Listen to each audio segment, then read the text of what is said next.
biloko na yango nyonso bazali na yango pona commandement, bazali na baguette de commandement, yango ezali bois sacré des Indes oyo ba commandaki na Inde pona ko commander na yango makambo na boule de cristal. Bon, ezali na pendule magique ou antenne ya communication yango batiaka na mato ipona kolanda évolution ya makambo nyonso oyo baza kosala na kati ya ba école mystique. Ezali na trompette magique yango ezali mpona ko éveiller ou ko bengisa ba diable à distance ou bisika biso bango bazali sengeli abengisa bango na trompette magique. Donc trompette oyo yango ba grand maître bazali ko bengisa na yango ba mauvais esprit ou ba diable ou ba maître ascensionné. Awa ezali na épée oyo babengi la grande Grégor. La grande Grégor yango ezali épée oyo ya ko sacrifier bato na tango ya cérémonie soki abengisi na kati ya boule de cristal mbala moko alingi koboma yo pan makile bimi, cela veut dire dans 2 ou 3 jours yo na ndako na yo okufa. Soki alingi meme kopesa maladie incurable oyo ekoki kosila te meme oke na bopito partout na monde entier kaka awa akopinir yo mpe okozwa maladie wana ekoki kobika na esika moko te. Ebanso oyo bazalaki kuutiliser biloko ya boye bazalaki ba intouchable na kati ya mokili oyo. Et grâce ya puissance oyo eye na ebalembonge awa na centre ya parapsychologie appliquée, c'est ça que bakomi kobika mpe bakomi kobikisa bato banso oyo bazalaki maltraité na kati ya biloko oyo bokuti awa. Toko présenter bino ba encens oyo bazalaki kuutiliser na ba cérémonie nyonso ya magie oyo ezali encens pona makambo ya utilisation ya mbongo.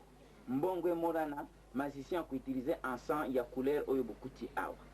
Mpo a utiliser encens ya couleur oyo bomoni esili puisque azalaki kuutiliser yango mingi yango ezalaki pona amour basi ya bato basi ya bakonzi balinga ye bakonzi balinga ye makambo nyonso etambola malamu. Oyo ezali encens ya makambo etali honneur lokumu ezala na ye to bato mosusu balingaka lokumu bazala kokende pa ya ba grand maître lokola oyo mpo basalela bango makambo ya lokumu mpe lokumu etambola na bango. Donc biloko nyonso oyo bokuti yango ezalaki équipement ya grand maître oyo azongisi puisque tikalaki au moins 3 jours Satan akamata ye po apesaki sacrifice ya bato oyo basengaki ete. Alors na tango ayaki awa azali sauvé jusqu'à présent azali ko continuer ko prier kolanda mibeko ya Nzambe. Awa na misé tozali na ba Bible oyo ba chrétien mususu bakoki komi poser question pourquoi na misé bakuti ba Bible ezali, pourquoi bakuti ba chapelet ezali awa na misé, pourquoi bakuti ba croix ya Jésus ezali awa. Ba Bible oyo bokuti awa ezali ba Bible moko profané oyo bato ba utilizaki na ndenge ya mabe. Bomoni Bible ezali Bible de Jérusalem, mais pasteur akumbaki Bible oyo epa ya nganga bakendeki na yango na cimetière batima kila ya bato na kati ya Bible mpo soki azali kote na kati ya lingomba na kati ya église na groupe de prière bato nyonso bakumisa ye mpe bandimaki azali na nguya ya Nzambe. Pasteur abomaki bato. À un moment donné ye mpe akomaki troublé, akomaki na liboma maladie oyo bomonaka babengi folie, akomaki ndenge wana. Alors pasteur bamemi na bopito abikaki te baye awa mpona koluka tolbikisa ye puisque bayebaki ke na biso akoki kobika. C'est ça que toyaki kukuta makila to identifier yango abomaki bana ebele bango bazalaki kotravailler mpona ye na kati ya lingomba. C'est ça que bango bakomisi ndenge wana po akufa banso bakende kosamba. Alors abika e pasi nyonso esilaki na ye. Ezali kaka Bible moko te ba Bible ezali mingi mais topesi bino exemple ya Bible oyo bomoni. Ba Bible mususu ezali awa ezongisami mpe na baye basali na yango mabe te me bamemaki yango epai ya bapaster to bamemaki yango epai ya ba oyo bazali bakambi ya lingomba mpo babenir yango ezala na puissance ya Nzambe.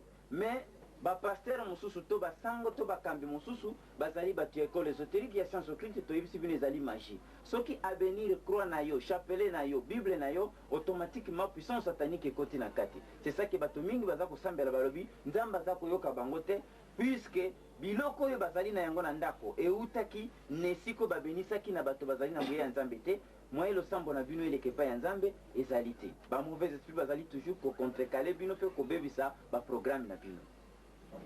Awa na mise toujours na deuxième partie ya mise tozali na bayeba kindeki pe koluka nzambe na esiko tokoki koloba lokola maikari. Toyebisi bino ke maikari ezali makambo ya nzambe te. Tokuti bayekoli na maikari balakisi bango Bible na kombo Gosegen Norigoto. Mais bakretien nyonso bayebi ke Bible changeaka te, Bible ezali kaka moko, mais oyo ekomi Bible ya modèle mosusu. Na maikari esengeli okoka koyekola ki-japonais mpo nzambe ayokaka yo mpe apesa yo makambo nyonso ozali kosenga. Me tokoyebisa bino ke bankoko na bino bazalaki kosambela nzambe na minoko nyonso ya mboka mpe nzambe azalaki koyoka bango. Nzambe nini oyo ayokaka kaka ki-japonais? Balobi mpo ozala bien protégé esengeli okoka kopesa mbongo wana bakopesa yo médaille oyo babengaka omitama. Ba omitama ekomi awa plus de 100 oyo bato baye kozongisa deja. Na kati ya ba omitama to constater ke ezali puissance ya nzambe te. Esengeli ezala ambale na sac lokola oyo bomoni. Soki tolongoli sac oyo ekotikala na kamwa poche mosusu. Soki tolongoli poche oyo ekotikala mwa elamba ya boye. Elamba oyo soki tolongoli etikali bijou boye. Bijou oyo nde mbongo pesaki kuna na maikari bapesaki yo bijou oyo. Mais ba puissance satanique oyo bazali kobenga lumière ya maikari ezali na kati awa.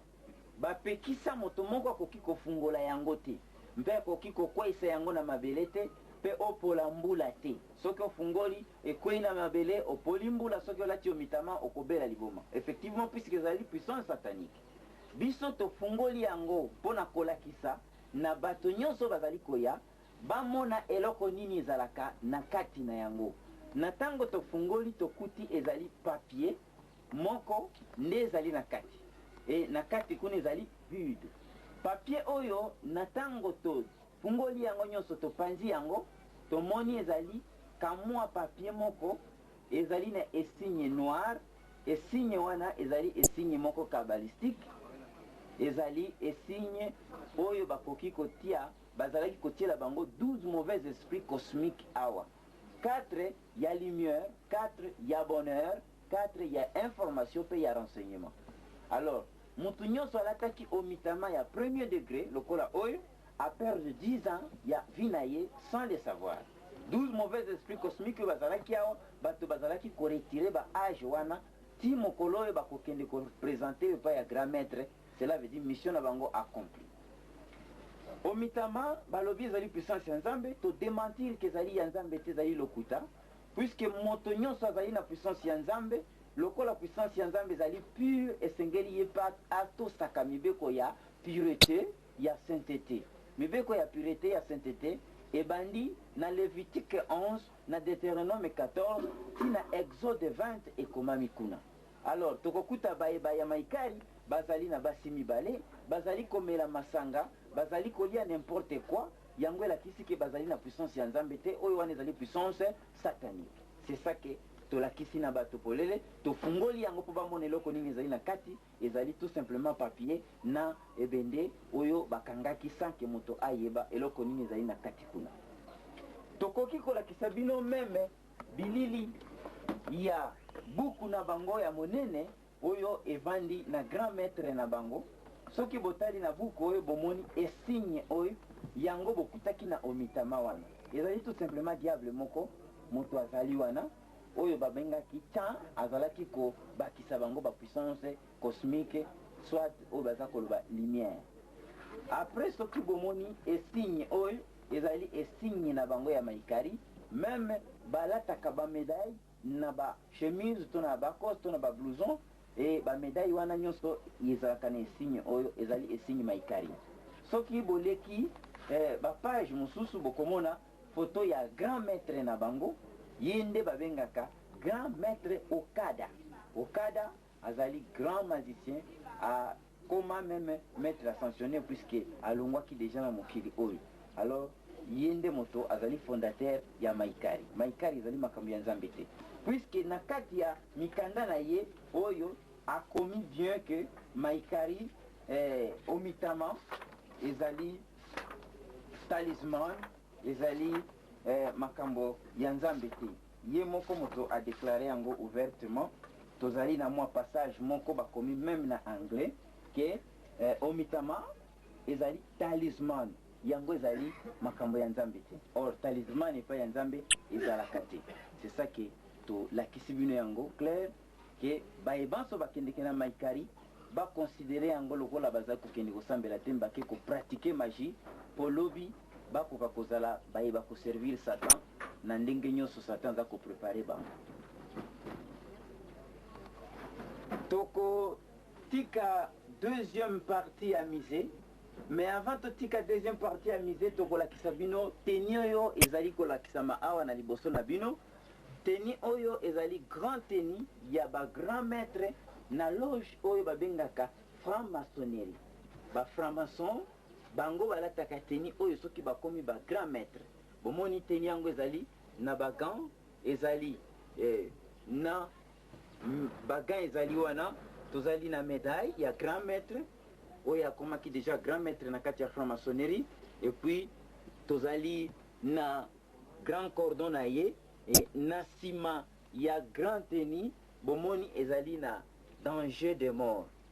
Ezali wana na danger de mort, puisque soko komi grand maître yo zali motoyo azali kolimbisa lisusu te, azali motoyo akomi danger de mort, puisque akoki koboma kopesa ba sacrifice ebele pa ya Satan, po Satan apesa ye makambo nyonso yaza na yango beso.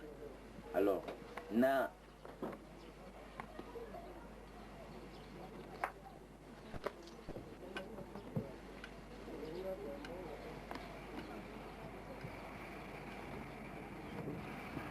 totiki deuxième partie à miser, mpoto koka ko présenter bino troisième partie à miser. Tali biloko basalaki na yango makambo etali bonkoko me ekotaki kindoki na kati. Tokoki koloba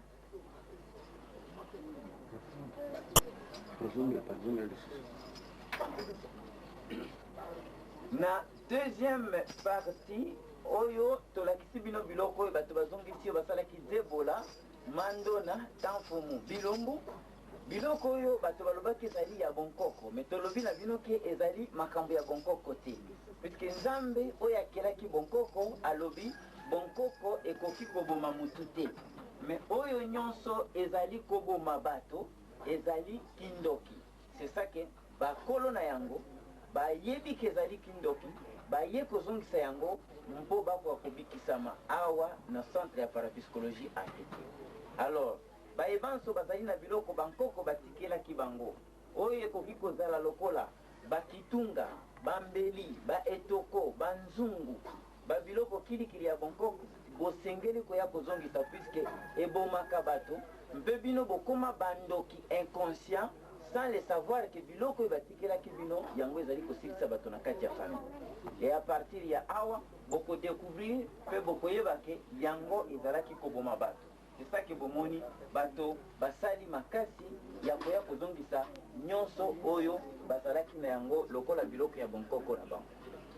Voilà, tokomi na suka ya exposé ya mise na biso nde na nyonso oyo bokuti awa baye banso baye awa mpona koluka libiki nde bato bazongisi yango po babikisa. Bazalaki ba Kristo lokola bino, bauti na katolike, na protestant, na kimbangiste, na musulman, bauti na banzela nyonso oyo bato bazalaki kosambela, mais babosanaki premier commandement na kati ya 10 commandement. Premier commandement Nzambe alobi tokumisa moto mosusu na place na yete, ni mokonzi mosusu, ni biloko ya salaki, ni ezali na likolo, ni na se ya mai. Mais tala bato ndenge bakamati biloko oyo bazalaki na yango na bandako, elakisi premier commandement basilaki kobuka yango.